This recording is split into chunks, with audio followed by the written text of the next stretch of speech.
had a few weeks to think about that one down at the start of January. I won the Universal Championship that was long overdue for I was going to have on a mini run with it before ROV closed.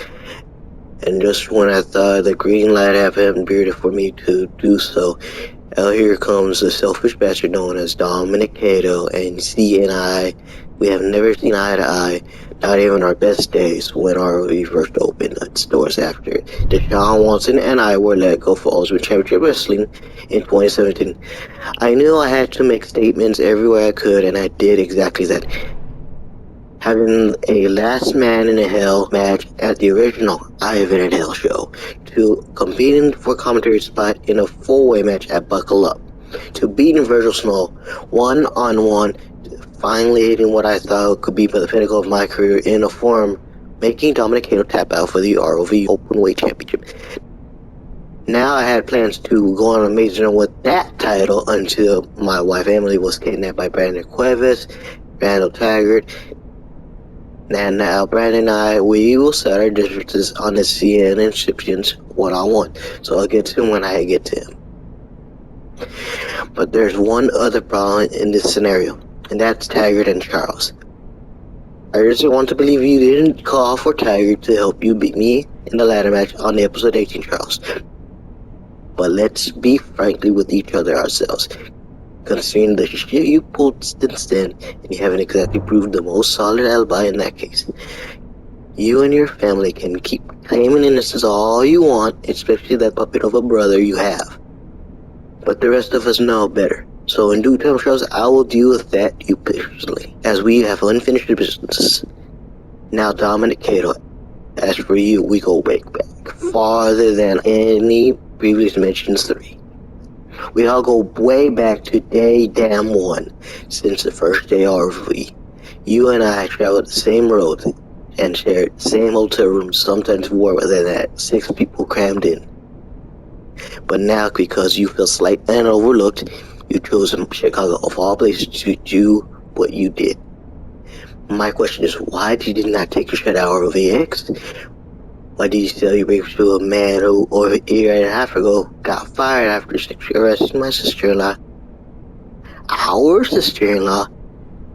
Do you really think that low for you skill set to have it rely on help for a man who basically black of this community with a promotion that equates to a snuff porn? When you sold your soul to the devil that night, you sold your balls, Tom, and you haven't gotten it back since.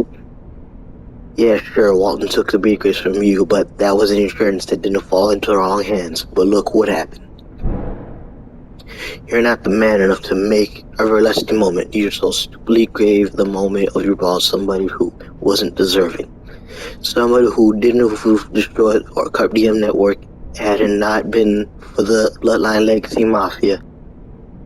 And somebody who threatened just 3 episodes later to fire you and your daughter to insurance you know, and wholeness.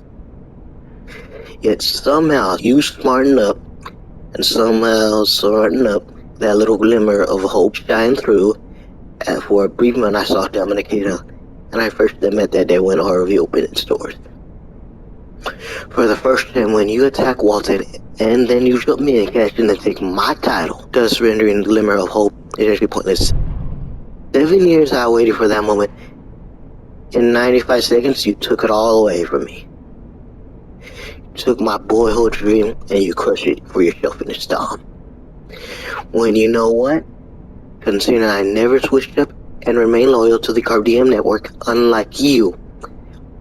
All the rest I'm going to say is I agreed to the stipulation to the loser leaves Bloodline Mafia legacy at the establishment lies within 2. Because you don't seem to care about the group.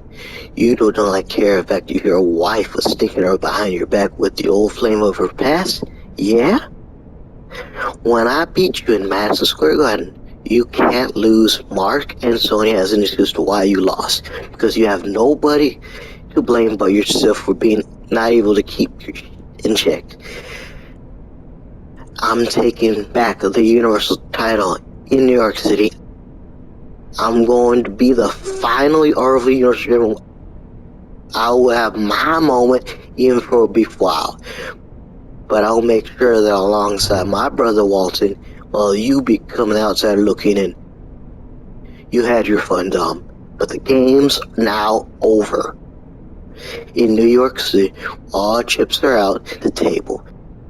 We're going all in, and there's us settles, and then and new ROVW Universal Champion, Eli Robledo.